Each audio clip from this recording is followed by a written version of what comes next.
Doctor Shafiqur Rahman আমিরে জামাত, আমি নাম নিলাম এই কারণে আমি নিজে উদ্বুদ্ধ হই লোকটার কাজ কারবার দেখে, এই জন্য বলছি। আপনি দেখেন তার কাছে কোনো ধর্ম বেধর্ম নেই, নাচ হলেই হবে, খালি মানুষ। কথা বলেন না কেন? তার নিজের দলের লোক না বিরোধী দলের লোক না শত্রুর ছেলে, এসব নেই, শুধু মানুষ হলেই ছুটে চলে যাচ্ছে। আজকের জরিপ দেখেছেন, একটা হিন্দু তারা জিজ্ঞাসা করেছে তুমি কাকে চাও আগামীতে? এই যে সরকার এখন দেশে আছে অন্তর্বর্তীকালীন তো চালাচ্ছে, বলছে হ্যাঁ। এরপরে কাকে চাও? কয়েকটা দলের নাম দেখলাম, বলছে একটা হিন্দু বেটায় যে এখানে কি দেওয়া আছে এটা দেখলেই তো বোঝা যায় দাদা। সাংবাদিকের সামনে দাঁড়িয়ে বলছে বহু মানুষকে তো দেখেছি এদেশে, আমরা বিএনপি দেখেছি, আওয়ামী লীগ দেখেছি, জাতীয় পার্টি দেখেছি, জামাত দেখতে বাকি আছে, এটা দেখতে চাই। আপনি বলেন তো একটা অমুসলিম, সে তো আপনার ধর্মের লোক না, সে তো ওই সমস্ত জেনারেল দলগুলোর কথা বলার দরকার ছিল। কোন কারণে এই নামটা বলছে? আগস্টের 5 তারিখের পর থেকে অক্টোবরের 13 তারিখ পর্যন্ত আপনি একটু জরিপ চালান, কার ঘর নেই, কার ছেলে মারা গেছে, কোন মানুষে হিন্দু হোক মুসলিম হোক দেখা দেখি নেই, মানুষ কিন্তু চেষ্টা চালাচ্ছে সেখানে যতটুকু পারে গিয়ে। আমার কুষ্টিয়ায় আমার গ্রামের বাড়ি, হালসা পাটিকা বাড়ি, একটা হিন্দু এই যে এই বন্যার কারণে, বন্যা নাকি অতিবৃষ্টির কারণে তার ঘরটা ভেঙে শেষ হয়ে গিয়েছিল। জামাতি ইসলামী পাটিকা বাড়ি শাখার উদ্যোগে, তার এমনি গরিব মানুষ, তারপরও টাকা পয়সা কালেকশন করে প্রায় 1.5 লাখ টাকা দিয়ে তার ঘরটা অন্তত থাকার মতো পরিবেশ তৈরি করে দিয়েছে। টাকা কি ওই এলাকায় মারিং কাটিং করা মানুষের টাকা নেই? কথা বলেন না কেন? এই 15.5 বছরে যারা মারিং কাটিং করেছে টাকা, তাদের টাকা নেই? এর আগেও যারা মেরেছিল তাদের টাকা নেই? কই কেউ তো এগিয়ে আসলো না। মানুষের ইজ্জত আবরু ঢাকার জন্য, মানুষের মাথা গোজার ঠাঁই যদি আপনি নেওয়ার জন্য চেষ্টা চালান, ওই মানুষের অন্তর আপনার দিকে ঘুরিয়ে দেবেন তিনি কে? এইটাই মানুষ বোঝে না, খালি জোর করতে চায়, তাড়াতাড়ি দেন, তাড়াতাড়ি দেন, তাড়াতাড়ি দিয়ে করবো কি? আবার খাওয়ার সিস্টেম করে দেব না, এটা আমরা চাই না। এদেশে এমন একটা সিস্টেম করতে চায়, এদেশে কিয়ামতের আগে যেন কেউ জোর করে আর কিছু খেতে না পারে।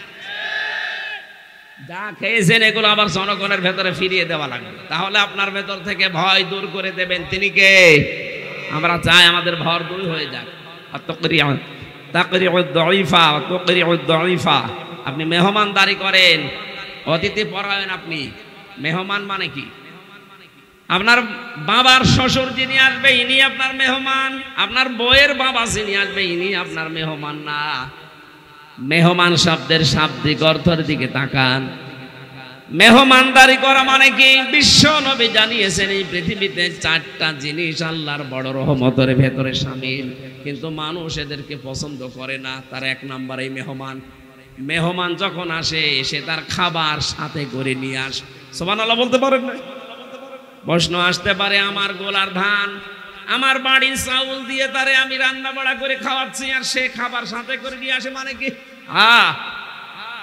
আল্লাহ তাআলা জানিয়েছেন মেহমান যখন কারো বাড়িতে যায় 1 দিন 2 দিন 3 দিন পর্যন্ত তার সেবা যত্ন করা, ওই লোকটার জন্য এই দায়িত্ব যেই লোকটা আল্লাহ আর কিয়ামতে বিশ্বাস করে। সুবহানাল্লাহ বলতে পারেন না? ওর প্রতিটি খাবার হচ্ছে সাদকা। আর চিন্তা করেন তো, একটা মেহমানের জন্য আপনি যা করবেন প্রতিটি খাবার আল্লাহর রাস্তায় সাদকা দেওয়ার সওয়াব পাচ্ছেন। লোকজন ডেকে তার বাড়িতে খাবার পৌঁছিয়ে দিলে সাদকা হতো, আর আপনার নিজের বাড়িতে বসে সাদকা দেওয়ার সওয়াব পাচ্ছেন। নবীজি বলেন আল্লাহর রহমতের ভেতরে 2য় নম্বর হচ্ছে কন্যা সন্তান। কিন্তু মানুষ দেখলে যেন রেগে যায়, অসন্তুষ্ট হয়। আলহামদুলিল্লাহ আমরা মানুষ হিসাবে হয়তো মন খারাপ আমাদেরও হতে পারে মাঝে মাঝে। আমাকে আল্লাহ 3টা কন্যা দিয়েছেন, আমি মনে করি আমাকে আল্লাহ 3টা জান্নাতের অধিকারী বানিয়েছেন। আমার মাওয়া জান্নাত, ফারিহা জান্নাত, হাফসা জান্নাত। এই 3টাকে যদি নবীর ওই হাদিস মতো আমি আদর যত্ন দিয়ে, খাওয়া পড়া দিয়ে, দিন শিক্ষা দিয়ে, সৎ পাত্র দেখে পাত্রস্থ করতে পারি, নবীর হাদিস আমি নবীর সাথে এভাবে পাশাপাশি থাকতে পারবো।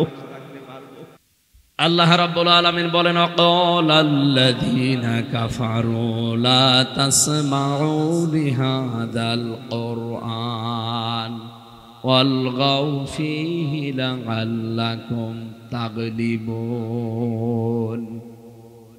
সূরা হামিম সাজদা 26 নম্বর আয়াত। আল্লাহ বলেন কাফেররা ওই সময় সিদ্ধান্ত নিয়েছিল যা হচ্ছে এলাকাতে সব চলতে দাও, শুধু মুহাম্মাদের কোরআন যেন চলতে না পারে। আমার মনে হয় ১৫০০ বছর পরে এখনো পর্যন্ত যারা কাফের তারা এই সিদ্ধান্ত নিচ্ছে এবং নেবে। ওদের সব চলতে দাও, কোনো বাধা নেই, শুধু কোরআন শরীফ যেন চলতে না পারে। এ সিদ্ধান্ত কাফেরদের। কাদের বলেন না কেন? আয়াতের পরের শব্দ হচ্ছে অলগাউ ফিহি, শুধু চলতে দেবে তা না, ওটা যেন মানুষ শুনতে না পারে। হট্টগোল করো, ঢোল ডুগি তবলা বাজাও, পরিবেশ নষ্ট করে দাও, অনুমতি দেওয়ার দরকার নেই। এরকম বহু শব্দ অলগাউ ফিহির ভেতরে আছে। শুধু এতটুকু শেষ করেনি, লাআল্লাকুম তাগলিবুন। আবু জেহেল ওই সময় বলেছিল দারুন নাদওয়ার এই বৈঠকের এটা সিদ্ধান্ত ছিল, যদি কোরআন বন্ধ হয়ে যায়, মানবতা যদি আল্লাহর কোরআন থেকে দূরে সরে থাকে, আশা করা যায় আমরা বিজয়ী হব। তার মানে আমরা যে চেয়ারে বসে আছি, এ চেয়ার যে অবৈধ চেয়ার এটা আমিও জানি, আমার দলের লোকও জানে। জনগণ কোরআন থেকে বিচ্ছিন্ন থাকলে এই অবৈধ চেয়ার টিকিয়ে রাখা সম্ভব, এই ধারণা ছিল আবু জেহেলের। কার কথা বলে না কেন? ১৫০০ বছর পর এই দেশে অনেক আবু জেহেল তৈরি হয়েছিল, তাদেরও এই ধারণা ছিল। কারণ তাদের যে চেয়ার, ও নিজেও জানতো যে এটা তো বৈধ চেয়ার না। কথা বলে না কেন? তারা নিজেরা জানতো যে চেয়ারে বসে আছে, এ চেয়ারের পায়া বড় নড়বড়ে, একটু ধাক্কা দিলে পড়ে যাবে। এই জন্যে কি করে মানুষকে আল্লাহর কালাম থেকে দূরে সরিয়ে রাখা যায়? কারণ এটা হচ্ছে আলো। অন্ধকার যেখানে থাকবে, আলো গেলে অন্ধকার দূর হয়ে যাবে, এইটাই বাস্তবতা। কথা বলেন ঠিক কিনা? কারণ কোরআনে কারিম যদি আসে, তাহলে ওদের যে অন্ধকার আচ্ছন্ন, ওদের যে জুলুমের অন্ধকার, শিরিকের অন্ধকার, বেদাতের অন্ধকার, কুফুরের অন্ধকার, যে পথগুলো তারা ছেড়ে রেখেছিল, এগুলো সব দূরীভূত হয়ে যাবে। তখন জনগণ বুঝবে এ তো ২ নাম্বার লোক, এ তো টাটকা নির্ভেজাল মুনাফিক। মানুষ যেন বুঝে না ফেলে, এই কারণে তারা কোরআন চলতে দিত না। এখন শুধু নাম পরিবর্তন হয়েছে, সিস্টেম একই আছে। আগে করতো আবু জেহেল, এখন করছে তার নাতি পুতিরা। এই কথা বলেন না কেন? সিস্টেম একই আছে, শুধু নাম পরিবর্তন হয়েছে। তার নাম ছিল আবু জেহেল, নাম শুনলে মানুষ ঘৃণা করতো। এখনকার নাম হয়তো অন্য কিছু আছে। তাহলে কোরআন শুনলে যারা বাধা দেয় আল্লাহর ফতোয়া, তারা কাফের। তারা কি? এখনো যদি কেউ বাধা দেয়, সে যে সোর্সেই হোক, যেই সোতানাতা দিয়েই হোক, যদি কেউ বাধা দেয়, বুঝবেন ওর নামে মুসলমান, কামে কাফের। কাফের মারা গেলে জানাজা হয়, কবরে দেওয়া হয়। এই জোরে বলা লাগবে, কবরে দেওয়া হয়। কোরআন যারা এদেশে বাধা দিচ্ছে, এটা কিন্তু রেকর্ড হচ্ছে, কালকেই সারা দেশে যাবে। ৫৬,০০০ বর্গ মাইলের ভেতরে যদি কোরআন চলতে, কোরআন শুনতে, কোরআন প্রচারে কেউ বাধা দেয়, একেবারে ডাইরেক্ট ফতোয়া, পরিষ্কার কথা, সে কাফের। কারো ফতোয়া লাগবে না, আল্লাহর ফতোয়া। সূরা হামিম সাজদা ২৬-২৬ নম্বর আয়াত। আমি বানালাম এটা, এতটুকু আল্লাহ শেষ করেননি। আল্লাহ রাব্বুল আলামিন বলেন এর সিস্টেম অপরটা দেখো। ওয়াইদা সামিউ মা উনজিলা ইলার রাসূলি তারা আয়ুনহুম তাফিদু মিনাদ দামি মিম্মা আরাফু মিনাল হক ইয়াকুলুনা রাব্বানা আমান্না ফাকতুবনা মা'আশ শাহিদিন। সূরা মায়েদার ৮৩ নম্বর আয়াতে আল্লাহ জানিয়েছেন, হে নবী, আপনি যখন কোরআন তেলাওয়াত করবেন, আপনার জবানে যারা কোরআন শুনবে, ওরা যদি আপনার এই কথা বোঝার মতো যোগ্যতা রাখে, এর মর্ম বাণীগুলো যদি উপলব্ধি করতে পারে, আপনি দেখবেন তাদের চোখের দিকে তাকিয়ে মনের অজান্তেই তাদের চোখ দিয়ে পানি পড়ছে। টাঙ্গাইলবাসী কোরআনের আলোচনায় সবার চোখে পানি আসবে না, এটা বোঝার মতো, উপলব্ধি করার মতো, এর মর্ম বাণীগুলো বোঝার মতো আপনার যোগ্যতা থাকা লাগবে। যার ভেতরে এটা আছে আপনি দেখবেন এক নয়নে একনিষ্ঠ হয়ে কোরআনে কারিমের দিকে তাকিয়ে শুনতে শুনতে কখন যে সে কেঁদে ফেলেছে সে নিজেও জানে না। তারে চোখ দিয়ে পানি বের করছে কে বলেন তো? আরো জোরে বলেন। প্রথমটা ছিল তারা শুনলেই বাধা দেয়, পরেরটা শোনার পরে বুঝলেই মানুষগুলোর চোখ দিয়ে পানি চলে আসে। বাড়ি যাওয়ার সময় তারা বলে ইয়াকুলুনা রব্বানা আমান্না ফাকতুবনা মা'আশ শাহিদিন। হে আল্লাহ, তুমি আর তোমার এই কোরআনে যা শুনলাম এতক্ষণ এর উপরে আমরা বিশ্বাস স্থাপন করে ফেলেছি, মেহেরবানি করে যারা সাক্ষী দিয়েছে তাদের নামের সাথে আমাদের নামটাও লিখে নাও। বলেন আমিন। তাহলে ডাইরেক্ট কথা, এই কোরআন শুনলে যারা বাধা দেবে সে যে উদ্দেশ্য নিয়েই হোক, আমি ডাইরেক্ট বলছি এই লোকটা কাফের, এর জানাজা আর হবে না এই দেশে। সে আপনি যে নামেই দেন না কেন, যে যে চাপে কথাই বলেন না কেন, আপনার চাইতে আমার চাপ কম না। আপনার চাপ খুব বেশি হলো উপদেষ্টা পর্যন্ত, আর আমাদের চাপ সরাসরি আল্লাহ পর্যন্ত। সুতরাং কোরআন প্রচার করা এটা আমাদের দায়িত্ব। যে যতটুকু জানি ওইটা প্রচার করা এটা ফরজ। বাল্লিগু আন্নি ওয়ালাউ আয়া, একটা বাক্য জানা থাকলেও প্রচার করো, এটা নফল না ফরজ। সুতরাং এই ফরজ দায়িত্ব পালন করতে গিয়ে যদি আবারও হাতাহাতি করা লাগে, আবার যদি আপনার মারামারি হয়, রক্তপাত হয়, যদি মেরে ফেলা লাগে, তাও আমরা কিন্তু করতে রাজি আছি। সুতরাং ওই দিকে যাবেন না। সারা দেশে এখন কিছু মুনাফিক মাথা ছাড়া দিয়ে উঠছে, আর এই দোহাই দিচ্ছে, ওই দোহাই দিচ্ছে। এতদিন আপনার দোহাই কোথায় ছিল? 5 ওয়াক্ত নামাজের সময় কত ডিস্টার্ব হয় বিভিন্ন জায়গা থেকে, কোনোদিন আমরা তো কোনো প্রতিবাদ করিনি যে না এটা হতে দেব না। তাও আমরা 96% বাস করছি এই দেশে, আর অন্য ধর্মের মাত্র মানুষ 4%। তারা যদি এত জোর খাটাতে পারে, আমাদের 96% মুসলমান আমরা, আমাদের জোর নেই।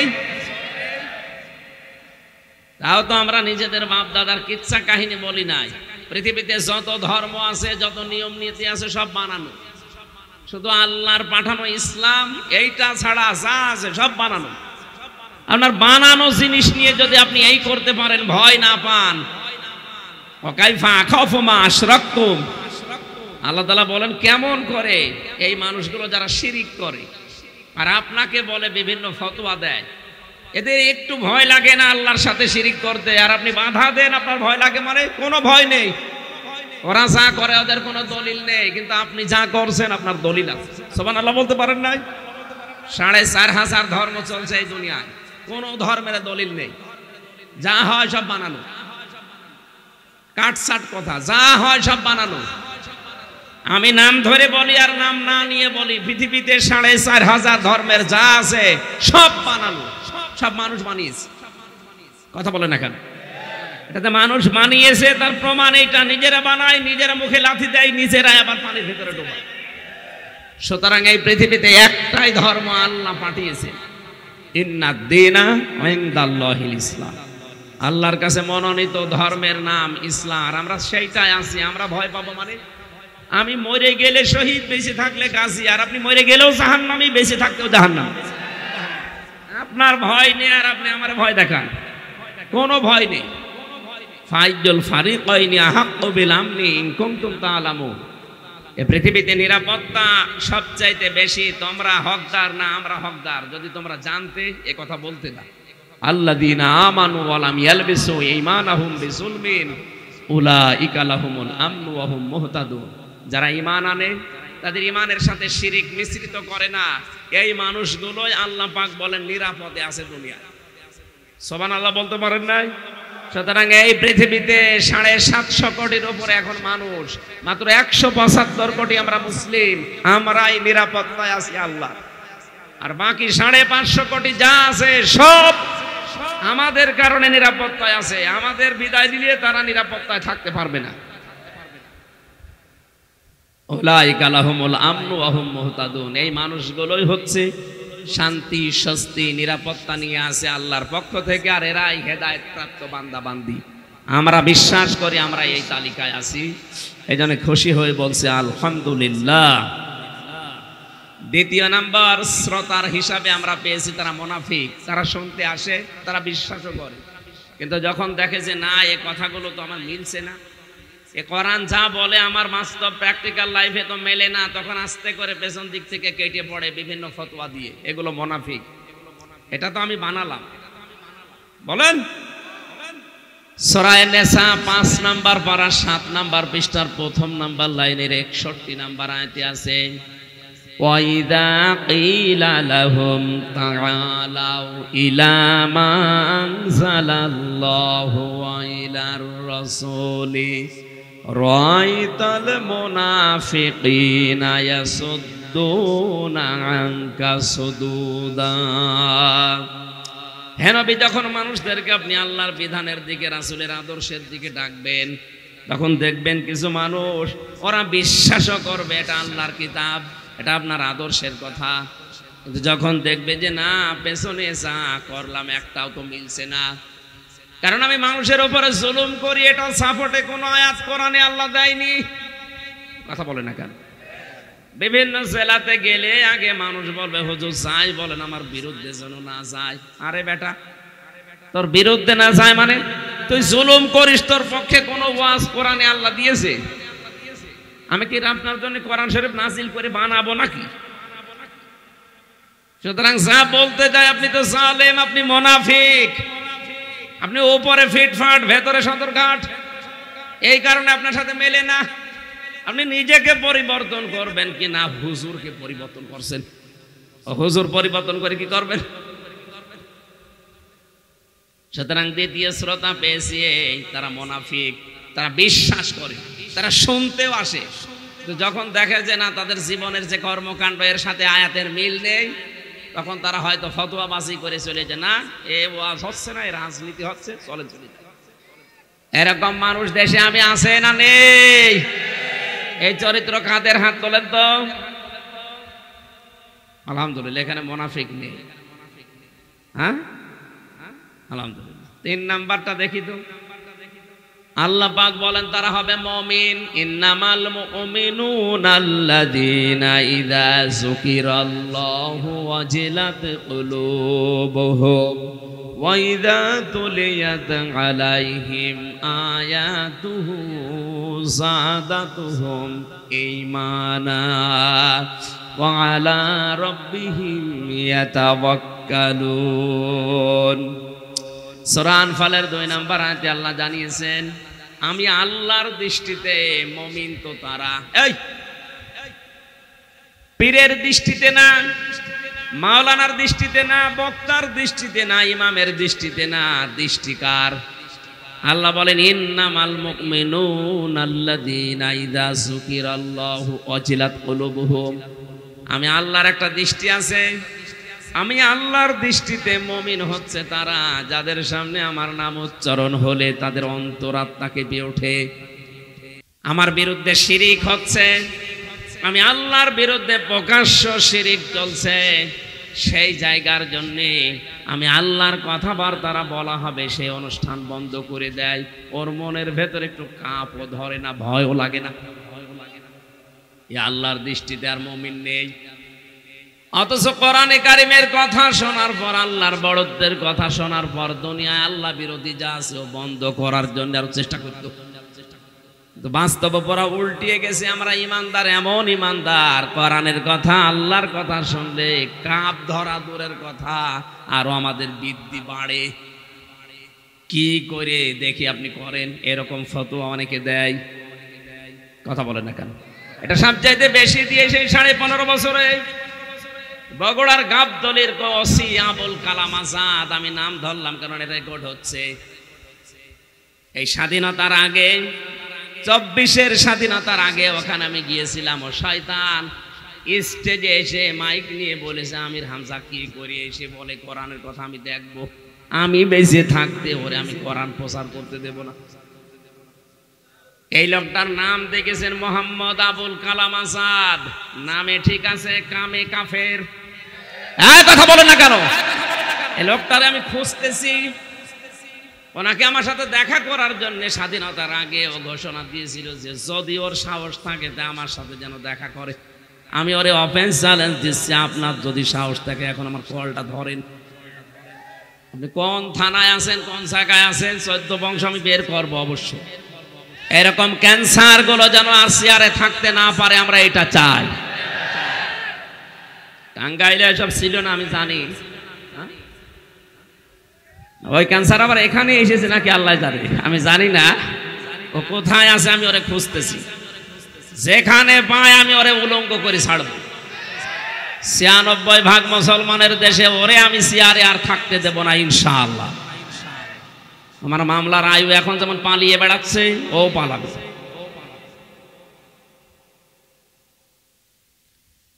আমার ভাইরা, আল্লাহর নাম শুনলে যাদের অন্তরাত্মা কাঁপে না, কাঁপ ধরে না, ভয় পায় না, আল্লাহর দৃষ্টিতে এই লোকটা মুমিন না।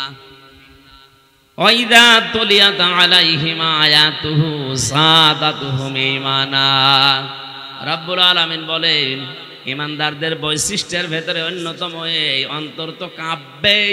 আল্লাহর আয়াত যখন ব্যাখ্যা করা হবে তেলাওয়াত করে করে, ওদের ঈমান যা আছে ওটা আরো বেড়ে যাবে। আর আমরা এসেছি আজকে এই উদ্দেশ্যে, কথা বলেন ঠিক কিনা? আমাদের বিপরীত যারা, ওরা শিরিক করে, ওদের ঈমান আমল যা ছিল আরো সব নষ্ট করে ফেলছে। শিরিক যারা করে ওই মানুষগুলো আমার আল্লাহর টার্গেট হয়ে যায়। আপনি যদি এখন বাড়িতে যেয়ে দেখেন, আপনার স্ত্রীর কাছে একজন লোক শুয়ে আছে, কিছু করে নাই, শুধু শুয়ে আছে, আপনার ভালো লাগবে? যারা কথা বলছে না ওরা কি এই দলের নাকি? জোরে জবাব দেন না, ভালো লাগবে আপনার না? কি মনে হবে ও কিন্তু কিছু করে না, শুধু শুয়ে আছে। হাতের কাছে যা থাকবে ওইটা দিয়ে পিটিয়ে দরকার হয় জীবিত জসিমের মতো মেরে ফেলবেন। কথা বলে না কেন? পৃথিবীর ইতিহাস পাল্টিয়ে দিয়েছে তারা। জীবিত মানুষকে পিটিয়ে মারার পরে শুধু ছেড়ে দেয়নি, লাশের উপরে ড্যান্স পর্যন্ত দিয়েছে। এটাকে বানালাম আমি? যেই মহিলার কথা মতো সারা দেশ থেকে মানুষেরা লগি বইটা নিয়ে জীবিত মানুষকে পিটিয়ে মারার পরে লাশের উপরে ড্যান্স দিলেন, আপনি কি জবাব দেবেন কিয়ামতে বলেন তো? আপনি কি মানুষ আছেন? আর আমি একবার এই যে সিরাজগঞ্জ থেকে যাচ্ছিলাম কুষ্টিয়ায়, বাসের পেছনে বসে আছি, রাস্তায় দেখলাম একটা কুকুর মরে পড়ে আছে। ড্রাইভার সাহেব চালিয়ে দিল না, মাঝখান দিয়ে না দিলে বাম দিয়ে দিল। গাড়ি একটু ঝাঁকি দিয়ে উঠেছে। ড্রাইভারকে বললাম, ভাই আপনি এমন করলেন কেন? এখন তো অ্যাক্সিডেন্ট হয়ে যেত। ড্রাইভার আমার বলছে, হুজুর দেখেন না একটা মরা কুকুর পড়ে আছে, আমি ডবল করে ওরে মারবো, আমার বিবেক নেই। আমি বললাম, ভাই ও তো মরা কুকুর, ওরে মারলে কি আর না মারলে কি? ড্রাইভার আমার দিকে ঘুরে বলছে, হুজুর আপনি কি আসলে হুজুর? আপনি কেমন হুজুর? আপনি দেখছেন যে একটা মরা কুকুর পড়ে আছে, আমি ডবল করে মারবো, আমার বিবেক নেই? হ্যাঁ, এই কথাটা শোনার জন্য আমি ছিলাম। একটা নিকৃষ্ট জীব কুকুর, আর শুকুর, তার ভেতরে কুকুর একটা, মরিয়ে পড়ে আছে, তাও জীবিত না। মরা জিনিস ডবল করে আপনি মারতে পারলেন না, বাম দিয়ে চালিয়ে দিলেন, আপনার বিবেকে বাধা দিল। অথচ এই দেশে আমরা আশরাফুল মাখলুকাত মানুষ পিটিয়ে মারার পরে দেখেছি ওই লাশের উপরে ড্যান্স দিয়েছে। এরা আর মানুষের তালিকায় আছে? বলেন।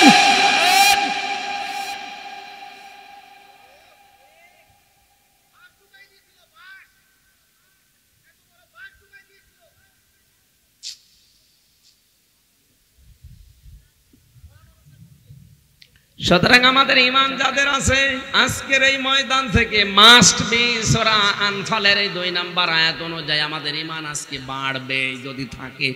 আর ঈমানই যদি না থাকে, ও বেঈমানের বাড়বে কি? হ্যাঁ, ওরও বাড়বে। ওর কি বাড়বে? শয়তান। কি বাড়বে?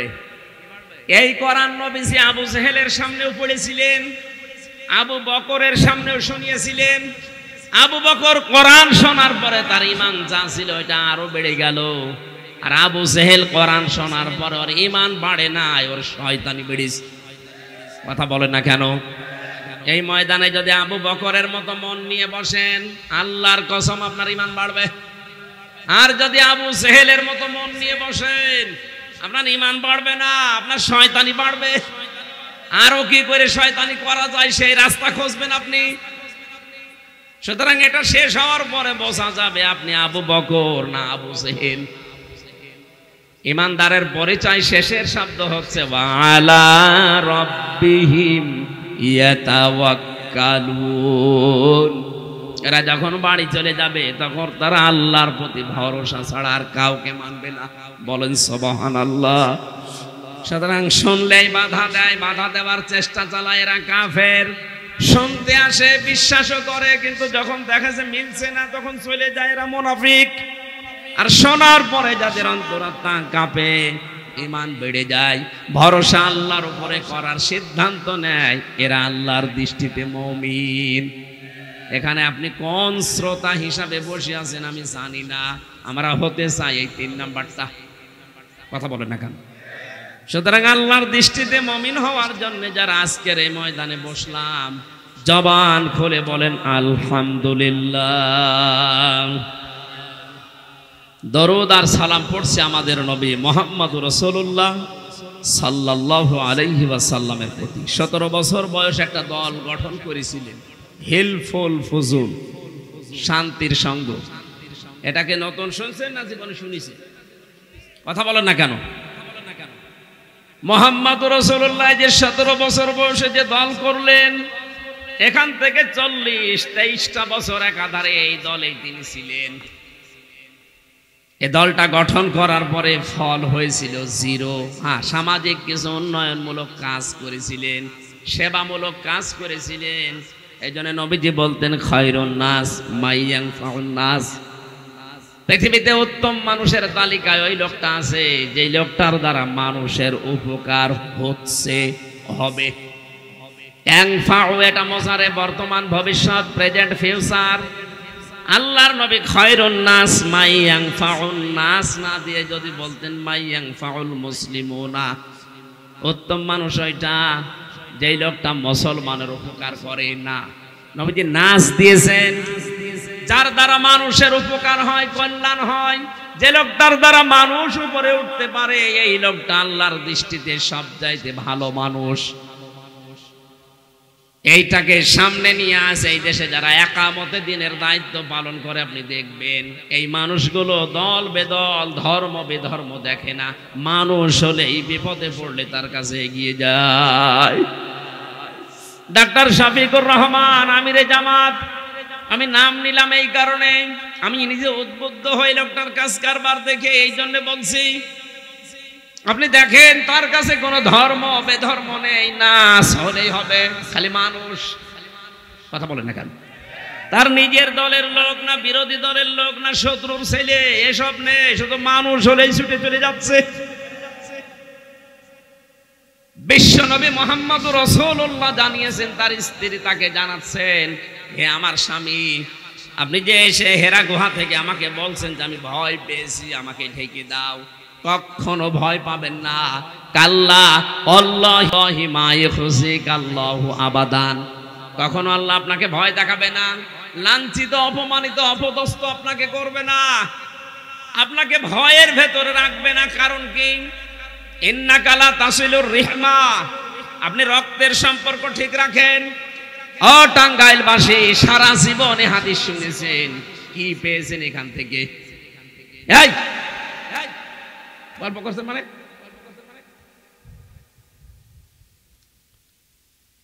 ইন্নাকা লা তাসিলুর রিহমা, আপনি রক্তের সম্পর্কগুলো ঠিক রাখেন। আজ তাকান তো, এই দেশে কত ধনী মানুষকে আমরা দেখছি, ধর্ম আত্মীয় পাতি এসেছে সিলেটে, 3 বার মাসে মাসে সেখানে যায় ধর্ম বাবা ধর্ম বোন, অথচ নিজের রক্তের আপন বোন গরিব বলে বছরে একবারও যায় না। কি বেশি বলে ফেললাম? আর যারা রক্তের সম্পর্কগুলো ঠিক রাখতে চান না, আপনি নবীর উম্মতের ভেতরে নেই, আপনি ভয় পাবেন, পেশা দেখলেও ভয় পাবেন। আর যারা রক্তের সম্পর্ক ঠিক রাখে, পেশা না বন্ধুকেও তাদের কোনো ভয় নেই। নবীর স্ত্রী গ্যারান্টি দিচ্ছে নবীকে আপনি ভয় নেই, ভয় পাবেন না, আপনাকে ভয় কেউ দেখাতেও পারে না, আল্লাহ আপনাকে ভয় দেখাবে না, কারণ আপনি তো রক্তের সম্পর্কগুলো ঠিক রেখেছেন। এই যে রেহেম বলা হয় বাচ্চা দানি মায়ের, যেখানে বাচ্চা থাকে এটার আরবি নাম রেহেম।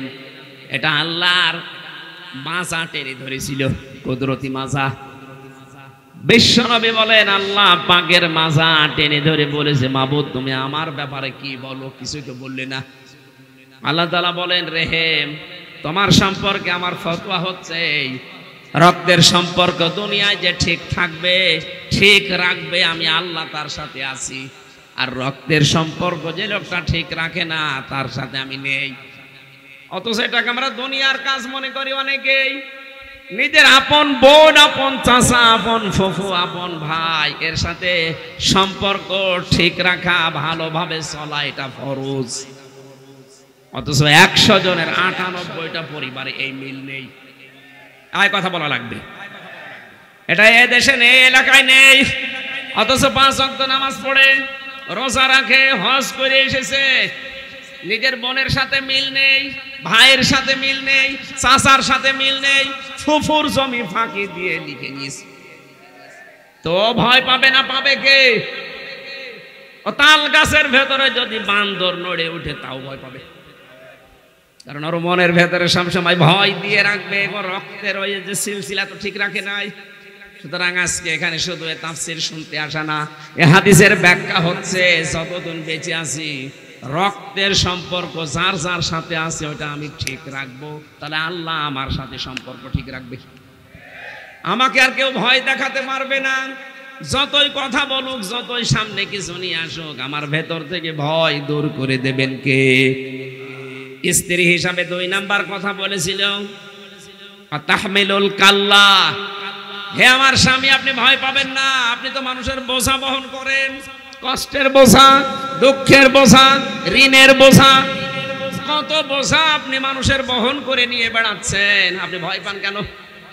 এটা নবীর গুণ ছিল যে মানুষের বোঝা তিনি হালকা করে দিতেন।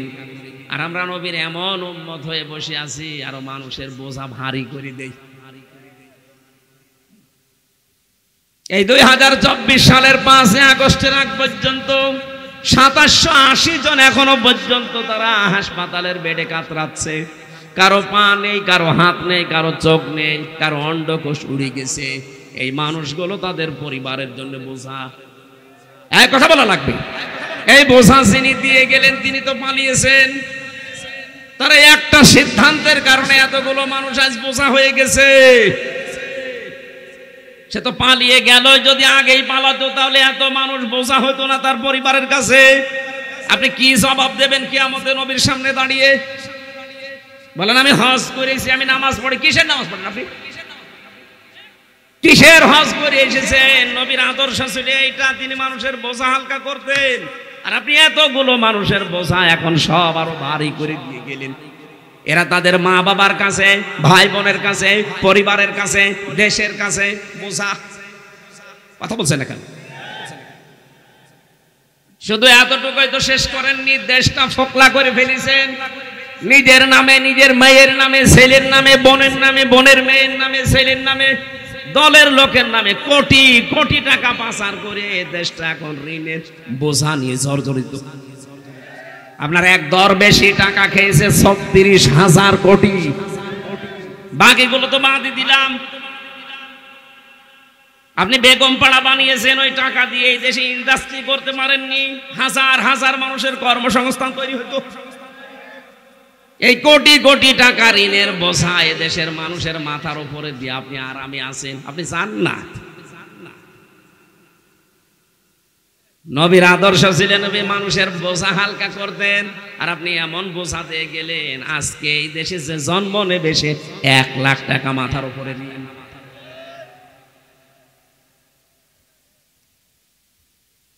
3 নম্বরে স্ত্রী বলেছিল তাহমিলুল তাকসিবুল মাদুমা। হে আমার স্বামী আপনি ভয় পাবেন না, আপনি তো মানুষের ইজ্জত আবরু ঢাকার জন্য তাদের পোশাক পরিচ্ছেদ আপনি দেন। মানুষকে আপনি উলঙ্গ মানুষকে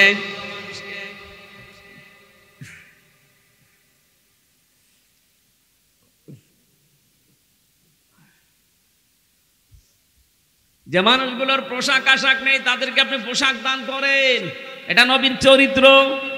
আজ তাকান তো এই বাংলাদেশে এই চরিত্র কারা নিয়েছে?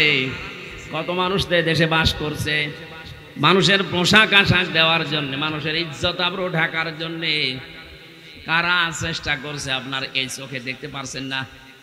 যারা এই কাজ করবে তাদের ভেতর থেকে আল্লাহ ভয় তুলে দেবে, আর যারা এটা করবে না তাদের ভেতরে শত ভয় আল্লাহ তৈরি করে দেবে।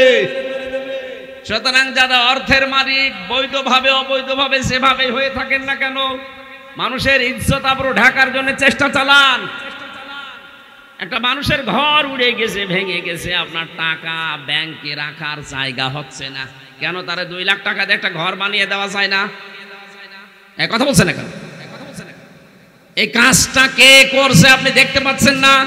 এমনিতেই মানুষের মন আপনার দিকে ঝুঁকবে। আজকের জরিপ দেখেছেন, একটা হিন্দু তারা জিজ্ঞাসা করেছে তুমি কাকে চাও আগামীতে?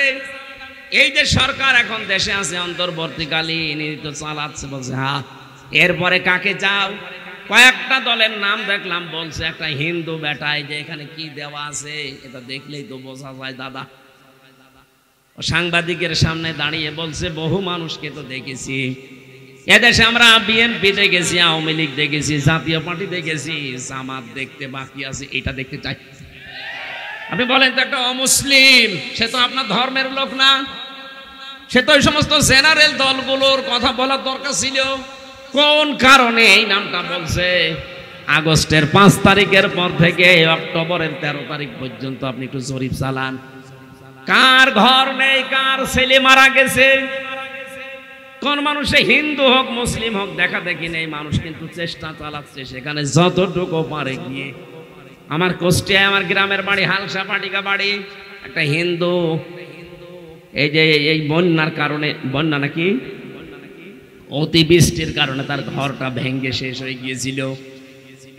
জামাতি ইসলামী পাটিকা বাড়ি শাখার উদ্যোগে, তার এমনি গরিব মানুষ, তারপরও টাকা পয়সা কালেকশন করে প্রায় 1.5 লাখ টাকা দিয়ে তার ঘরটা অন্তত থাকার মতো পরিবেশ তৈরি করে দিয়েছে। টাকা কি ওই এলাকায় মারিং কাটিং করা মানুষের টাকা নেই? কথা বলেন না কেন? এই 15.5 বছরে যারা মারিং কাটিং করেছে টাকা, তাদের টাকা নেই? এর আগেও যারা মেরেছিল তাদের টাকা নেই? কই কেউ তো এগিয়ে আসলে না। মানুষের ইজ্জত আবরু ঢাকার জন্য, মানুষের মাথা গোজার ঠাঁই যদি আপনি নেওয়ার জন্য চেষ্টা চালান, ওই মানুষের অন্তর আপনার দিকে ঘুরিয়ে দেবেন তিনি কে? এইটাই মানুষ বোঝে না, খালি জোর করতে চায়, তাড়াতাড়ি দেন, তাড়াতাড়ি দেন, তাড়াতাড়ি দিয়ে করবো কি? আবার খাওয়ার সিস্টেম করে দেব না, এটা আমরা চাই না। এদেশে এমন একটা সিস্টেম করতে চায়, এদেশে কিয়ামতের আগে যেন কেউ জোর করে আর কিছু খেতে না পারে। যা খেয়েছেন এগুলো আবার জনগণের ভেতরে ফিরিয়ে দেওয়া লাগবে, তাহলে আপনার ভেতর থেকে ভয় দূর করে দেবেন তিনি কে? আমরা চাই আমাদের ভর দূর হয়ে যাক। আপনি মেহমানদারি করেন, অতিথি পরায়ণ। আপনি মেহমান মানে কি? আপনার বাবার শ্বশুর যিনি আসবে ইনি আপনার মেহমান, আপনার বউয়ের বাবা যিনি আসবে ইনি আপনার মেহমান না। মেহমান শব্দের শাব্দিক অর্থের দিকে তাকান। মেহমানদারি করা মানে কি? বিশ্ব নবী জানিয়েছেন এই পৃথিবীতে 4টা জিনিস আল্লাহর বড় রহমতের ভেতরে শামিল, কিন্তু মানুষ এদেরকে পছন্দ করে না। তার 1 নম্বরে মেহমান। মেহমান যখন আসে সে তার খাবার সাথে করে নিয়ে আসে। সুবহানাল্লাহ বলতে পারেন না? প্রশ্ন আসতে পারে, আমার গোলার ধান, আমার বাড়ির চাউল দিয়ে তারে আমি রান্না বাড়া করে খাওয়াচ্ছি আর সে খাবার সাথে করে নিয়ে আসে, মানে কি? আল্লাহ তাআলা জানিয়েছেন মেহমান যখন কারো বাড়িতে যায় 1 দিন 2 দিন 3 দিন পর্যন্ত তার সেবা যত্ন করা, ওই লোকটার জন্য এই দায়িত্ব যেই লোকটা আল্লাহ আর কিয়ামতে বিশ্বাস করে। সুবহানাল্লাহ বলতে পারেন না? ওর প্রতিটি খাবার হচ্ছে সাদকা। আর চিন্তা করেন তো, একটা মেহমানের জন্য আপনি যা করবেন প্রতিটি খাবার আল্লাহর রাস্তায় সাদকা দেওয়ার সওয়াব পাচ্ছেন। লোকজন ডেকে তার বাড়িতে খাবার পৌঁছিয়ে দিলে সাদকা হতো, আর আপনার নিজের বাড়িতে বসে সাদকা দেওয়ার সওয়াব পাচ্ছেন। নবীজি বলেন আল্লাহর রহমতের ভেতরে 2য় নম্বর হচ্ছে কন্যা সন্তান। কিন্তু মানুষ দেখলে যেন রেগে যায়, অসন্তুষ্ট হয়। আলহামদুলিল্লাহ, আমরা মানুষ হিসাবে হয়তো মন খারাপ আমাদেরও হতে পারে মাঝে মাঝে। আমাকে আল্লাহ 3টা কন্যা দিয়েছেন, আমি মনে করি আমাকে আল্লাহ 3টা জান্নাতের অধিকারী বানিয়েছেন। আমার মাওয়া জান্নাত, ফারিহা জান্নাত, হাফসা জান্নাত। এই 3টাকে যদি নবীর ওই হাদিস মতো আমি আদর যত্ন দিয়ে, খাওয়া পড়া দিয়ে, দিন শিক্ষা দিয়ে, সৎ পাত্র দেখে পাত্রস্থ করতে পারি, নবীর হাদিস, আমি নবীর সাথে এভাবে পাশাপাশি থাকতে পারবো। মেয়ে যাদের আছে একটা, আপনি এক জান্নাতের মালিক। হ্যাঁ, মেয়েকে যদি আপনার পরিমণির মতো তৈরি করেন তাহলে এক জাহান্নামের মালিক। আপনার মেয়ে তৈরি করা লাগবে ফাতেমাতুজ জোহরার মতো। এই কথা বলেন না কেন? হযরতে ফাতেমা একদিন সাজগোজ করে বাড়ি থেকে বের হবেন, বিশ্বনবী ডাক দিলেন, মা ফাতিমা কোথায় যাও? আমার বান্ধবীর বাড়িতে। বিশ্বনবী তাকে ওই দিন একটা ওয়াজ করেছিলেন, মা ফাতেমা, দুনিয়ার মানুষকে দেখানোর জন্য যদি সাজগোজ বেশি করো তাহলে আল্লাহ পাক আখিরাতে তোমার সাজ থেকে বঞ্চিত করে দেবে। ও মা ফাতেমা, তুমি শুধু সাজতে পারো তোমার স্বামীর জন্য। সুবহানাল্লাহ বলতে পারেন নাই? হযরতে ফাতেমা বলেন, বাবার এই একটা ওয়াজ সারা জীবনের জন্য আমার কাজে লেগেছে। আমি যতদিন দুনিয়ায় বেঁচে ছিলাম শুধু আমার স্বামী হযরতে আলী ছাড়া আমি আর কারো জন্য সাজি নাই।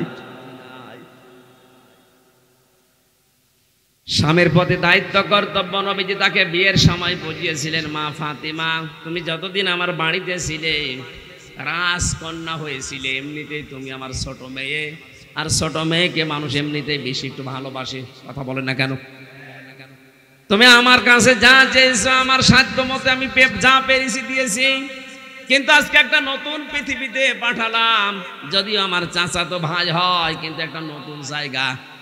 তোমার স্বামী হযরত আলী, সাবধান, শরীয়তের কোনো কারণে যেন তোমার উপর সে রাগ করে না থাকে। আমি তোমার বাবা নবী হয়ে বলছি, তোমার স্বামী যদি বৈধ কোনো কারণে তোমার উপরে রাগ করে থাকে, আমি বাবা হয়ে ঘোষণা দিলাম, তুমি মারা গেলে তোমার জানাজায় আমি যাব না। আজ যদি বাংলার বাবারা এভাবে নিজেদের মেয়েদেরকে বিয়ের সময় উপদেশগুলো দিয়ে একটু সংশোধন করে দিত, এই দেশে কোনো মেয়ের ডিভোর্স হইতো না। আরো যাওয়ার সময় সাহস দেয়, তোর কিছু হলে তুই চলে আসবি, তোর অন্য জায়গায় বিয়ে দেবো।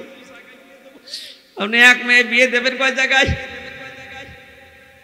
টাঙ্গাইলবাসী এই জন্য যাদের কন্যা হয়েছে বা হচ্ছে, যা শুনছেন যে পেটে কন্যা আছে, আমি তো ছেলে চেয়েছিলাম কিন্তু আল্লাহ আমাকে ছেলে দেয়নি, মেয়ে দিয়েছে। অনেকে মনে করছে হুজুরের রাগ, না, কোনো রাগ নেই।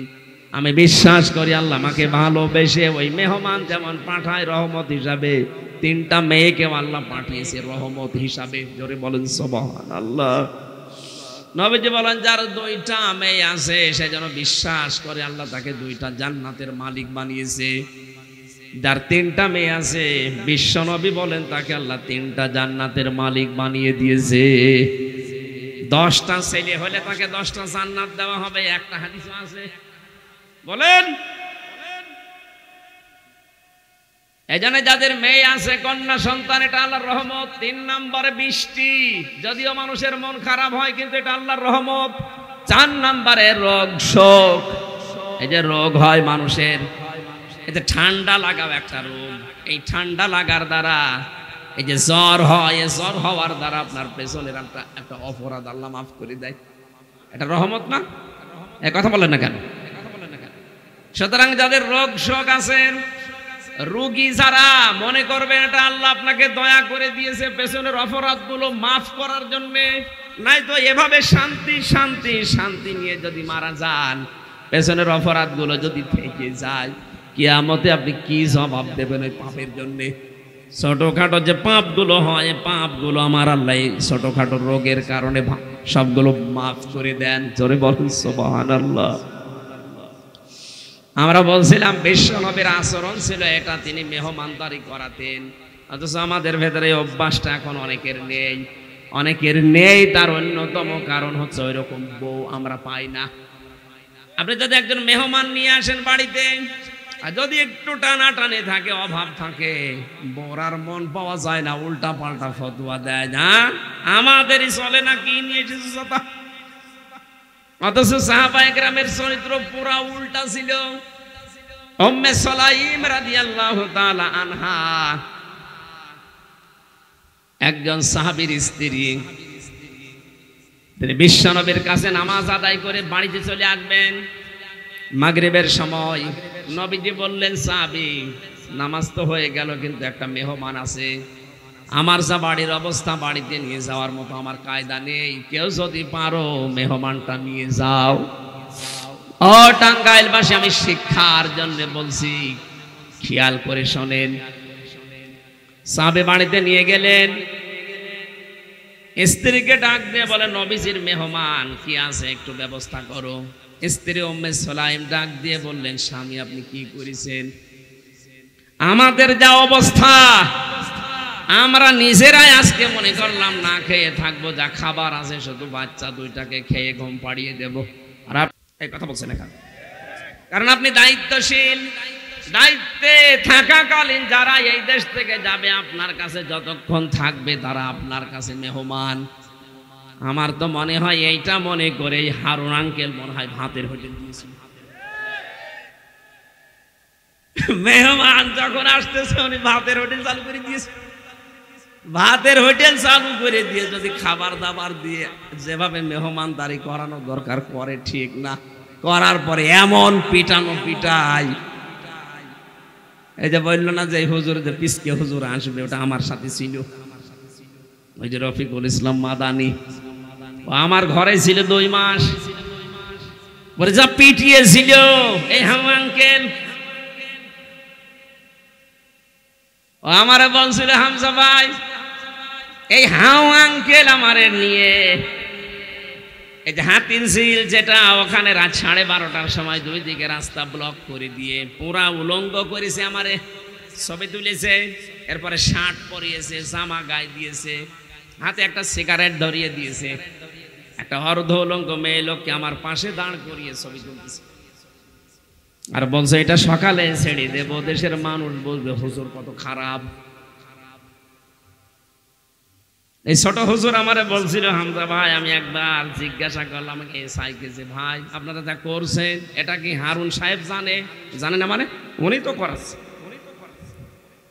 অথচ এর আগে উনি আমার ভাতের হোটেলে নিয়ে খাবার খাওয়িয়েছে। কি সুন্দর আদর যত্ন করে খাবার খাওয়ানোর পরে কি করলো। আমি ওই দিনই বলেছিলাম, মাবুদ তুমি একজন আছো আমি জানি। আজকে রাত 12:30 1টার দিকে নিস্তব্ধ হয়ে গেছে সব, 2 দিকে রাস্তা ব্লক করে, গাড়ি ঘোড়া বন্ধ করে যা করছে। আমি যে এত অসহায় ওই সময় আমার লাগছিল, আমি এই যে মজলুম অবস্থায় আল্লাহর কাছে বলেছি, আল্লাহ তুমি এটার প্রতিশোধ নিও। আল্লাহ ঠিক ওর 3 ইঞ্চি দেখিয়ে দিয়েছে। হারুন আঙ্কেল 9 ইঞ্চি, আরো জোরে বলেন। পৃথিবীতে এখন জিকির হয়ে গেছে এটা, মানুষকে এত নিচে নামাতে পারে আল্লাহ। এই লোকটা না দেখলে আমি বুঝতাম না এটা আলেমের বরদোয়া। আগার মেহমানের সাথে 15.5 বছর আপনারা যা যা করেছেন, ব্যারিস্টার আরমানের সাথে কি করলেন। একটা জীবিত মানুষকে 8টা বছর মাটির নিচে একটা কবর সেলের ভেতরে রেখে দিলেন, আপনি পারলেন কি করে? আরে ভাই ওটা তো আপনার মেহমান ছিল, আপনি তারা এমনি গুম করে রেখেছেন। যদি আপনি ওইভাবে রাখতেন তাও তো আল্লাহ আপনাকে মাফ করতো। কি করলেন? এই যে পার ভেতরে এইভাবে দেয়, আমি দেখেছি, আমার নিয়ে গিয়েছিল, আমি তো 10 দিন ছিলাম, এইভাবে পায়ের ভেতরে হাত দেয়, এবার সামনে থাকে লোহার যে রড, এর ভেতরে হাত দিয়ে বেল দিয়ে আটকিয়ে দেয়। আপনি শুয়ে থাকবেন, বসে থাকবেন না, 24 ঘন্টা এভাবে থাকেন। 1.5 থেকে 2 মিনিট দেয় টয়লেটের সময়, তা 2 দিন 5 দিন 7 দিন পরে ছেড়ে দিলে হয়, বছরের পরে বছর। আমি ওখানে শুনেছিলাম 14 বছরে একজন পড়ে আছে। আপনি কি মনে করেন বলেন তো? এই যে শুয়ে থাকা, এটা যে কত বড় নিয়ামত। আমার সাথে মুফতি ফখরুল ইসলাম ছিল, পরে ওইভাবে রেখেছি। ও আমারে বলছিল, মাওলানা এত কষ্ট আমার কাছে মনে হয়েছে, মাঝে মাঝে বলতাম আল্লাহ তুমি আমারে মরণ দিয়ে দাও, আমি আর পারি না। এই যে শুয়ে থাকা, এটা যে কত বড় নিয়ামত মাটির সাথে পিঠ দিয়ে, এটা আমি বোঝাতে পারবো না, ওই সময় বুঝেছিলাম। এই জন্য আমার পাশের রুমে যখন ছিল দেখতাম রাতের বেলা ছাটপাট হয়ে পিঠ ছেড়ে দিয়ে ঘুমিয়ে পড়ি। মাঝে মাঝে ডাক দিয়ে তাহাজ্জুদের সময় বলতাম, ভাই আপনি এইরকম করে শোন। কেন শোয়? আপনি বুঝবেন না। আমার 3টা বছর এভাবে 3 মাস একা ধারে রেখে দিয়েছিল। আমি যে শুয়ে থাকবো জীবনে আমি কোনোদিন কল্পনাও করি নাই, যদিও মৃত্যু কামনা করা জায়েজ নেই। তারপরে কষ্ট সহ্য করতে না পেরে শেষ পর্যন্ত বলতাম, আল্লাহ তুমি আমার মরণ দিয়ে দাও। আমার মাত্র 10 দিন রেখেছিল রিমান্ডে। আমার এই যে এখনো পর্যন্ত পিঠে হাড়ের ভেতরে ব্যথা করে, আমি বসে থাকতে পারি না। যে বসে থাকা শুয়ে থাকা এটা যে কত বড় নিয়ামত, এই নিয়ামত থেকে আপনারা বঞ্চিত করেছেন এই মেহমানগুলোকে। তা ঘন্টার পরে ঘন্টা না, দিনের পরে দিন, মাসের পরে মাস, বছরের পরে বছর। আপনি হিসাব করেন বিবেক দিয়ে, একটা মানুষ 8 বছর 10 বছর পরে মাটির নিচ থেকে বের হয়ে আসতেছে। ও লোকটা জানে না যে এটা কোন বছর, এটা যে 2024 সালও জানে না, এটা যে কোন মাস ও তাও জানে না, যে কি বার কয়টা বাজে কিচ্ছু জানে না। এক একজনের নখ হয়ে যায় এত বড় বড়, দাড়ি গোঁফ চুল কি অবস্থা, না দেখলে মানুষের চিৎকার শুনতাম মাঝে মাঝে। মাত্র কয়দিন ছিলাম তাই আমি অজ্ঞান হয়ে গেছি। আর এরা আসছে 8 বছর 10 বছর 14 বছর আছে। এখনো পর্যন্ত মানুষ সালেমদের সাফাই গায় না। কি করেছে আপনি টের পান না? আপনাকে আমি 5 দিন রাখবো, থাকেন তো দেখি। অথচ এই মানুষগুলো সব ছিল রাষ্ট্রের মেহমান, জৈদ লোক না, এক একটা ব্যারিস্টার, ব্রিগেডিয়ার জেনারেল। একজন মাওলানা পড়ে আছে 22 বছর, আন্দাজে এক তকমা দিয়ে তারা রেখে দিয়েছে, উনি জঙ্গি, উনি আইএস, আন্দাজে। এখনো পর্যন্ত অনেকে দাদাদের জালে পা দিয়ে মুসলমানদের নামে মৌলবাদ জঙ্গি এই ধোয়া তুলতেছে। বুঝে করেন আর না বুঝে করেন, সাবধান থাকবেন। এই দেশে কোন মুসলমানকে, কোন আলেমকে যদি কেউ মৌলবাদ জঙ্গি বানায়, এই নাম দিয়ে গালি দেয়, সামনে কিন্তু তার পরিণতি ওই জালেমের মতো হবে। এই কথা বলেন না কেন?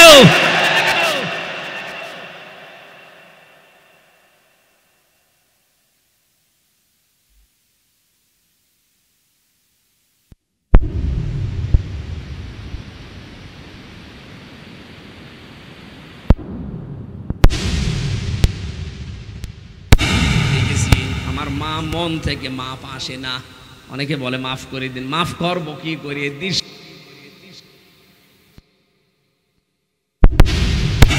করতে পারলেন কি করে আপনি? অথচ নিজে জানে যে এই হুজুর কিছু জানে না, এটা নিরপরাধ মানুষ, বাড়ি থেকে দোকানদারি করছিল, দোকান থেকে ধরে নিছে জঙ্গিবাদ, এই মামলা দিয়ে 10 বছর আপনি আটকে রাখলেন।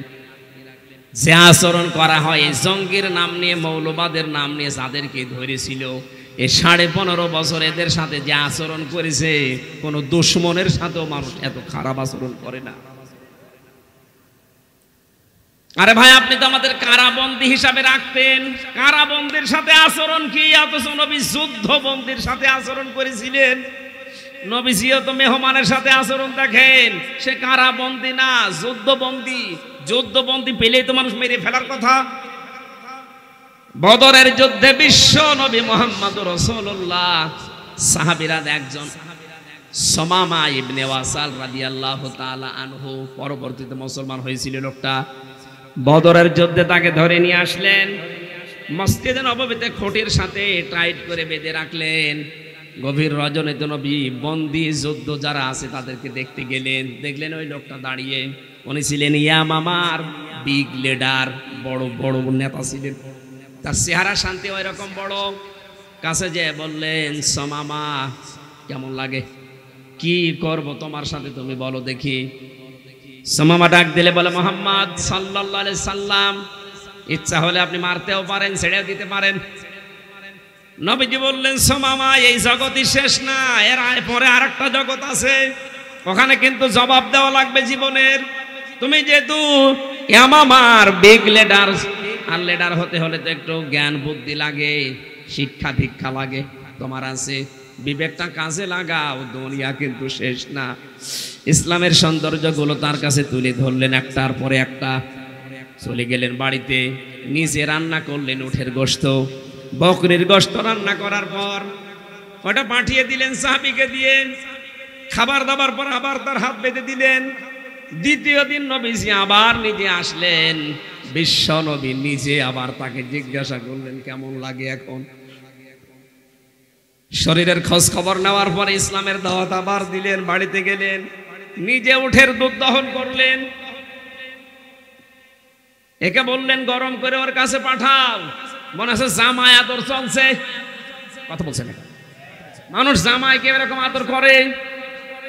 কত জামাই আছে যাদের 8টা 10টা মেয়ে, আমার মনে হয় জামাইয়ের খোঁজও রাখে না, আসে না যায়। অথচ নবীজি যুদ্ধবন্দির সাথে জামাইয়ের চাইতে বেশি ভালো আচরণ করেছেন। তৃতীয় দিন নবীজি সাহাবীদের বললেন ওকে ছেড়ে দাও। সাহাবীরা বলে হুজুর ছেড়ে দেব মানে? ওরে ছেড়ে দিলে কি হবে আপনি জানছেন? ছেড়ে দাও, আমি যা জানি তোমরা জানো না, আমি নবী তোমরা নবী না। ছেড়ে দিলেন। লোকটা ওখান থেকে বের হয়ে চলে গেলেন।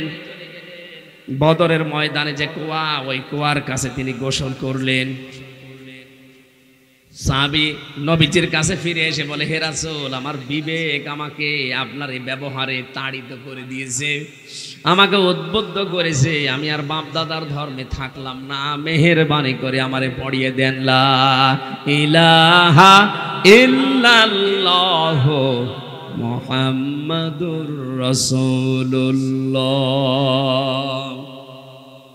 আমার ভাইরা, বিশ্ব নবীর কাছে এবার লোকটা কালেমা শাহাদাত পড়ার পর, তাইবা পড়ার পরে ডাক দিয়ে বলেন মুহাম্মদ সাল্লাল্লাহু আলাইহি সাল্লাম, এখনকার আগ পর্যন্ত এই দুনিয়াতে সবচাইতে নিকৃষ্ট একটা নাম আমার কাছে ছিল মুহাম্মদ, কিন্তু এই মুহূর্তে কালেমা পড়ার পরে মনে হচ্ছে পৃথিবীর সবচাইতে আদরের মহব্বতের একটা নাম, সেটা হচ্ছে আপনার নাম মুহাম্মদ আমার কাছে।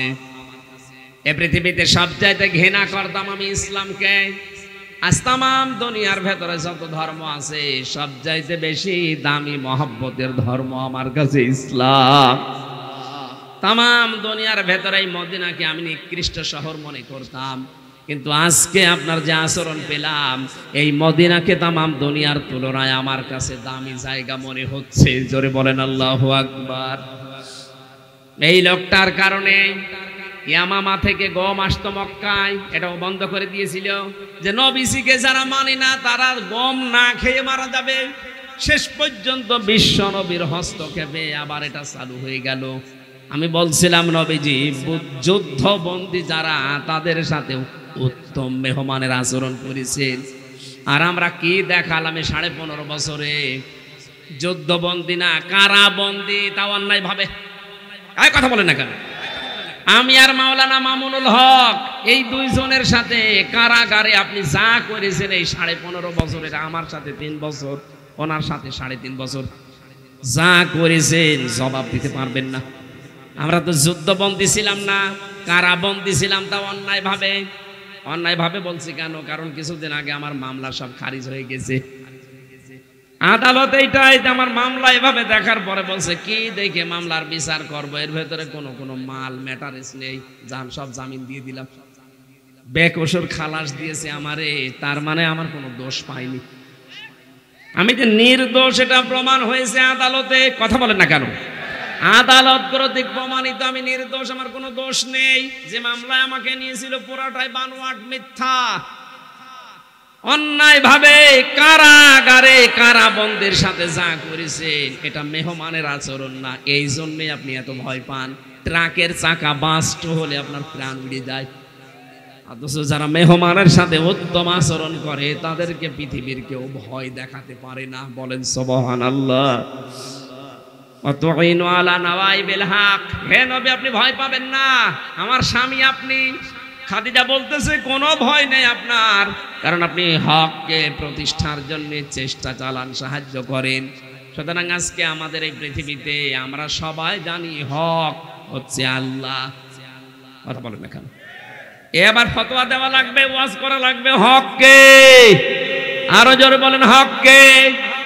আরো জোরে বলেন হক কে? এই পৃথিবীর সবচাইতে বড় হক আমার আল্লাহ। ওনার যে বিধান আমাদের উপরে আছে, ওইটাকে আজ প্রতিষ্ঠা করার জন্য নবীজির মতো যা আছে যার ওইটা নিয়ে আমাদের চেষ্টা করা লাগবে। আমার আজকের তেলাওয়াত কিন্তু আয়াতে এইটাই ছিল, সূরা শূরা 13 নম্বর আয়াত। শারআ লাকুম মিনাদ-দীনি মা ওয়াসসা বিহি। আল্লাহ পাক বলেন আমি শারআ নির্ধারিত করে দিয়েছি, বিধিবদ্ধ করে দিয়েছি, লিখে দিয়েছি, সই করে দিয়েছি, স্বাক্ষর দিয়েছি, গ্যারান্টি দিয়েছি, সিদ্ধান্ত দিয়েছি। 13টা অর্থ আছে এই শব্দের। আল্লাহ পাক বলেন আমি বিধিবদ্ধ করে দিলাম, নির্ধারিত করে দিলাম। শারআ লাকুম শুধু তোমার জন্য না, তোমাদের সবার জন্য। এখানে এই কুম শব্দের ভেতরে পৃথিবীতে যত উম্মত আমরা দাবি করছি সবাই আছি। কথা বলেন না কেন? উম্মত আমরা যারা দাবি করছি সবাই এই কুম, এই জমির এই বহু বছরের ভেতরে আছি না নেই? এটা আলেমরা জানবে, আমরা সবাই আছি। আল্লাহ বলেন আমি নির্ধারিত করলাম, আমি বিধিবদ্ধ করে দিলাম, সিদ্ধান্ত ফাইনাল জানিয়ে দিলাম তোমাদের সবার জন্য। শারআ লাকুম মিনাদ-দীন, যত ধর্ম আছে দুনিয়া এর ভেতরে উত্তম ধর্ম, হক ধর্ম, সত্য ধর্ম ইসলাম। এই দিনকে তোমরা কাজ করবে। মা ওয়াসসা বিহি নূহা, আমি নূহ আলাইহিস সালামকে এই আদেশ দিয়েছিলাম, এই ওসিয়ত করেছিলাম। আল্লাযী আওহাইনা ইলাইকা, হে নবী আপনাকে আমি একই আদেশ দিলাম। মা ওয়াসাইনা বিহি, যার আদেশ আমি দিয়েছিলাম ইব্রাহিমা ও মূসা ও ঈসা। ইব্রাহিম, মূসা, ঈসা, এখানে 4 জন বড় বড় নবীর নাম আছে, আর মুহাম্মদুর রাসূলুল্লাহর নামের কা ইঙ্গিত আছে। এই 5 জন নবীর নাম নিয়ে আল্লাহ বলেন প্রত্যেককে আমার আদেশ ছিল এইটা, আন আকিমুদ্দিন, দিন কায়েম করো। এটা যদি নফল হতো, সুন্নত হতো, মুস্তাহাব হতো, মুবাহ হতো, আল্লাহর কসম আমি জীবনে আপনার সামনে বলতাম না। এই যে দিন কায়েম করো, এটা কিন্তু পৃথিবীর সবচাইতে বড় ফরজ। কারণ এই ফরজ না থাকলে আপনি ভালোভাবে দিন মানতে পারবেন না। প্রশ্ন আসতে পারে এখন দিন বাংলাদেশে কায়েম নেই, আমরা আল্লাহর বিধান মানতে পারি না। না, পারছেন না। কে বলেছে আপনি নামাজ পড়ছেন নামাজ হয়ে যাচ্ছে? কারণ নামাজের যে 27টা শিক্ষা আপনার ভেতরে একটাও নেই। নামাজের প্রথম শিক্ষা কি ছিল? নামাজে যখন মানুষ দাঁড়াবে কাতার সোজা করো। ইমাম সাহেব এটা বলে না? বলে না। কি জন্য বলে? কাতার সোজা করো মানে কারো সাথে কারো যেন বৈপরীত্য না থাকে, দূরত্ব না থাকে, কাঁধে কাঁধ লাগিয়ে পায়ে পা লাগিয়ে দাঁড়িয়ে যাও। এখানে আল্লাহর একটা বিধান পালন করা হবে। কয়টা? কথা বলেন এখানে। কি? সেজদা। সেজদা দেওয়া আল্লাহর বিধান, আল্লাহর হুকুম, আল্লাহর এই বিধান এখানে পালন করা হবে। এজন্য সবাই এক হয়ে যাও, আর দূরত্বে থাকবে না।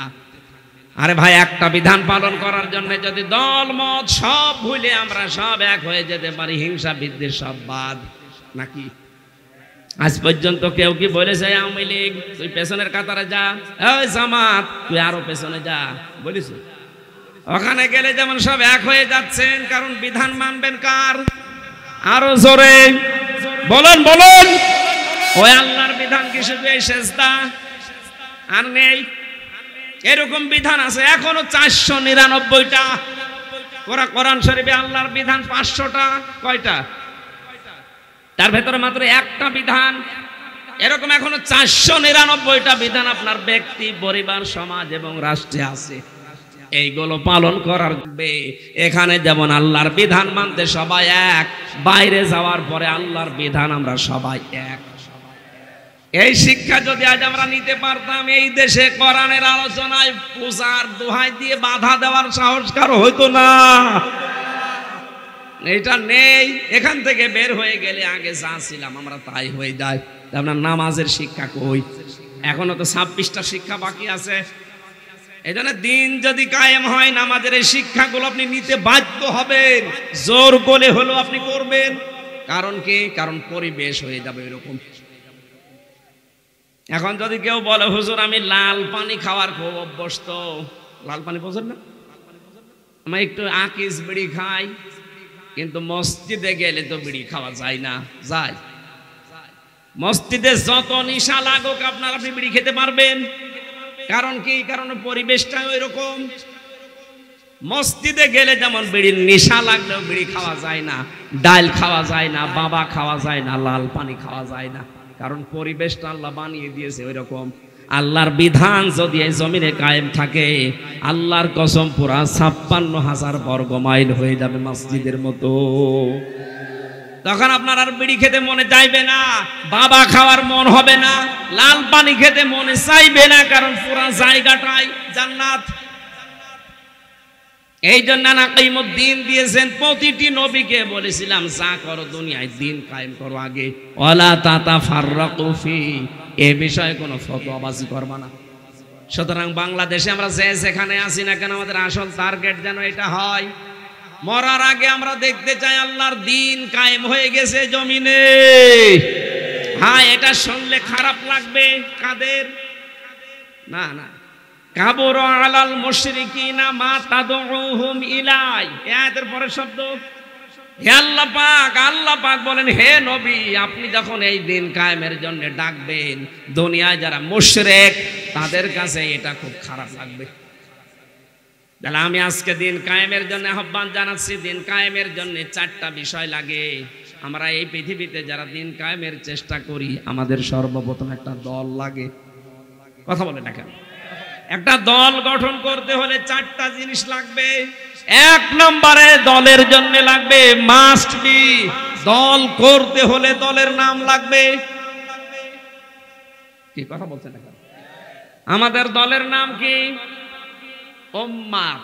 উম্মাতুন মানে দল, উম্মাতুন মানে আমরা যে উম্মত, আমরা কি গাঁজাখোর মানুষের উম্মত? আমরা হচ্ছে মুহাম্মাদুর রাসূলুল্লাহর উম্মত। জোরে বলেন সুবহানাল্লাহ।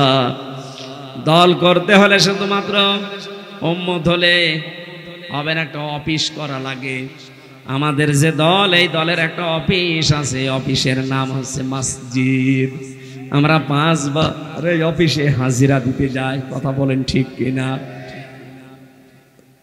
আমরা নবীর উম্মত হিসাবে যারা দাবি করছে, আমাদের দলের একটা প্রতীক আছে। এই প্রতীকের নাম পেয়েছি আমরা কোরআনে কারিমে আর হাদিসে। হয় দাড়ি হবে, নাই টুপি হবে, নাই ন্যায় বিচারের মানদণ্ড হবে, যেটা মিজানের পাল্লা, দাড়ি পাল্লা বলা হয়। এগুলো সব আমি বানালাম। সূরা আলে ইমরানের 104 নম্বর আয়াতের ব্যাখ্যা তাফসিরে পড়বেন, এগুলো লেখা আছে। আমি সব নোট করে এনেছিলাম, এখন সময় পাচ্ছি না বলে বলতে পারছি না। 4 নম্বরে সব চাইতে বড় দল করতে হলে একটা বিষয় লাগবে, নেতা লাগবে। নেতা ছাড়া দল হয়? আরো জোরে। নেতার ভেতরে যিনি পৃথিবীর সর্বশ্রেষ্ঠ নেতা, আল্লাহর ঘোষণা দেওয়া নেতা, তিনি হচ্ছেন মুহাম্মাদুর। সুতরাং আমরা যারা মুসলিম, আমাদের যে দল, এই দলের নেতার নাম মুহাম্মদ সাল্লাল্লাহু আলাইহি সাল্লাম। যেই দলের নেতার আদর্শ মুহাম্মদের আদর্শের সাথে মেলে না, ওই দলে মুসলমান থাকতে পারে না। বলেন, এরপরও যদি জেনে শুনে যেই দলের নেতার আদর্শ মুহাম্মদুর রাসূলুল্লাহর সাথে মিলছে না, এরপরও কেউ যদি যায়, ও যেন জাহান্নামে যাচ্ছে। এবার আপনি যান কোথায় যাবেন? আল্লাহর দিন কায়েমের জন্য কথা বলতে গেলে খারাপ লাগবে। কাবুরা দিয়েছেন, কাবুর আলাল মুশরিকিনা মা তাদউহুম ইলাই। সবচাইতে বেশি খারাপ লাগবে দুনিয়ায় তাদের যারা মুশরিক। আপনি কি মুশরিক নাকি? আপনি কি শিরিক করেন? তাহলে দিনের দিকে ডাকলে খারাপ লাগবে তাদের, ইহুদিদের, খ্রিস্টানদের, বৌদ্ধদের, মাজুসীদের, হিন্দুদের না, যারা শিরিক করে। কথা বলে না কেন? আল্লাহু ইয়াজতাবি ইলাইহি মাইয়াশা, আল্লাহ পাক এই দিন কায়েমের জন্য যাকে নির্বাচিত করেন, তাকে শুধু এই রাস্তায় চলার তৌফিক দেন। বাংলাদেশে 100 জনের মাত্র 35 জন মানুষ দিন কায়েমের আন্দোলনে এখন আছে। এই আয়াত অনুযায়ী আমি বলতে পারি, আল্লাহ এই 35 জন মানুষদের নির্বাচিত করে নিয়েছেন। ওয়াহদি, তিনি দেখাবেন, ইলাইহি মাইয়ুনিব, তার দিকে যে ধাবিত হতে যায়, তার দিকে অভিমুখী হতে চায়, আল্লাহ তাকে হেদায়েতের রাস্তা বলে দেবেন। সুতরাং এই পৃথিবীতে প্রতিটি নবীর 1 নাম্বার দায়িত্ব ছিল দিন কায়েমের চেষ্টা করা। 2 নাম্বারে আমি শিক্ষা পেয়েছি, দিন কায়েমের কথা বললে সবচাইতে বেশি খারাপ লাগবে, কষ্ট লাগবে মুশরিকদের। 3 নাম্বারে দিন কায়েমের পথে সবাই আসতে পারবে না, আল্লাহ যাকে নির্বাচিত করবেন সে আসবে। 4 নাম্বারে আল্লাহর অভিমুখে যে লোকটা হবে, আল্লাহ তাকে রাস্তায় চলার তৌফিক দেবেন।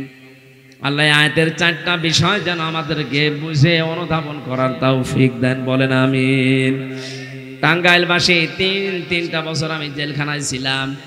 মাওলানা মামুনুল হক, মুফতি শাখাওয়াত রাজি ভাই সহ বহু আলেম এক জায়গায় বসে বসে মেয়েদের দাম্পত্য জীবন এবং পুরুষের পারিবারিক জীবন নিয়ে এই বইটা লিখেছিলাম। 2টা ছিল, এটা পুরুষের জন্য আর একটা আছে মেয়েদের জন্য। 2টাই আছে আমার এখানে পাওয়া যায়, নিয়ে বাড়িতে যেয়ে ওদের পড়াবেন। আজ 100 জনের 70 জন বাংলাদেশে জেলে যায় পারিবারিক জীবনের কারণে। আমি যতটুকু দেখেছি এটা নিয়ে ওদেরকে পড়াবেন, মেয়েদের একটা পুরুষের একটা, কাজে লাগবে। আর একটা নামাজের বই আছে, নামাজ কিভাবে পড়বেন গোড়া থেকে শুরু করে শেষ পর্যন্ত। আমার শরীর এবং আমার ম্যাডাম এখনো হাসপাতালে, মেয়েটা হাসপাতালে, ওদের দিকে তাকিয়ে আরো কালকে সকালে একটা অনুষ্ঠান আছে, সব দিকে তাকিয়ে আজকে শেষ করছি। এটা যাওয়ার সময় নিয়েছেন, কাজে লাগবে ইনশাআল্লাহ। আল্লাহুম্মা আমিন। লা ইলাহা ইল্লা আনতা সুবহানাকা ইন্নী কুনতু মিনাজ জালিমিন। লা ইলাহা ইল্লা আনতা সুবহানাকা ইন্নী কুনতু মিনাজ জালিমিন। সারাটা জীবন অপরাধ করে জীবনটা শেষ করে ফেলেছি। গুনার দিকে তাকালে আল্লাহ তাআলা আশা করা চাই না, কিন্তু তোমার রহমতের দিকে তাকালে সব মনে হয় সম্ভব। রব্বুল আলামিন, আমাদের অপরাধের দিকে তাকিও না, তোমার রহমতের দিকে তাকাও, জিন্দেগীর গুনাহগুলো মাফ করে দাও। টাঙ্গাইল জেলার সখীপুর চাটারপাড়া স্টুডেন্ট ফোরামের উদ্যোগে তাফসিরুল কোরআন মাহফিল, এটা 10তম। 10টা বছর একাধারে তোমার কোরআনের কথা এখানে বলা হচ্ছে। যারা এর আগে বলেছে তাদের কথাগুলো আমল করার তৌফিক এলাকার মানুষকে দিও। আজকে আমার এই ছোট্ট জ্ঞানে আমি যতটুকু বলার চেষ্টা চালিয়েছি কোরআন দিয়ে, আমাকে সহ প্রত্যেককে এটা মেনে চলার তৌফিক দাও। রব্বুল আলামিন, মাহফিল আয়োজন করতে গিয়ে তোমার বান্দা হাসান ফয়েজ সেই প্রবাস থেকে বহু চেষ্টা চালিয়েছে, যাদেরকে নিয়ে এই যুবকদেরকে যে মা পেটে নিয়েছে, মায়ের পেট খাদিজার মতো বানিয়ে দাও। আল্লাহ তাআলা প্রধান অতিথি, বিশেষ অতিথি, সম্মানিত অতিথি যারা, সবাইকে তোমার হাতে দিয়ে গেলাম, তুমি তুলে নাও এদেরকে, তোমার মন মতো বান্দা বান্দি বানিয়ে দাও। আমরা যারা অসুস্থ আছি আমাদেরকে শেফায়ে কামেলা জেলা নসিব করো। এই সখীপুর থানার মাটির নিচে যারা ঈমান নিয়ে ঘুমিয়ে আছে, আল্লাহ এদেরকে ক্ষমা করে দাও। এখনো পর্যন্ত তোমার কোরআনের আলোচনায় বাধা আসে, ষড়যন্ত্র থেমে নেই। আল্লাহ তাআলা, আমরা তো অ্যাডভার্টাইজ করে বেড়াই, আমরা তো স্পিকার শুধুমাত্র। তোমার কোরআন যারা বাধা দেয় এদেরকে তুমি নিজে প্রতিশোধ নাও। রব্বুল আলামিন, এই ক্যান্সারগুলো এখনো দেশে আছে, এই ক্যান্সারগুলো থেকে আমাদের দেশকে বাঁচাও। আগামীর দেশটা তুমি কোরআনের হাতে তুলে দাও। বারাকাল্লাহু লানা ওয়া লাকুম ফিল কোরআনিল আযীম। মরণ আসলে যেন জবানে জারি হয়ে যায়, লা ইলাহা ইল্লাল্লাহু মুহাম্মাদুর রাসূলুল্লাহ।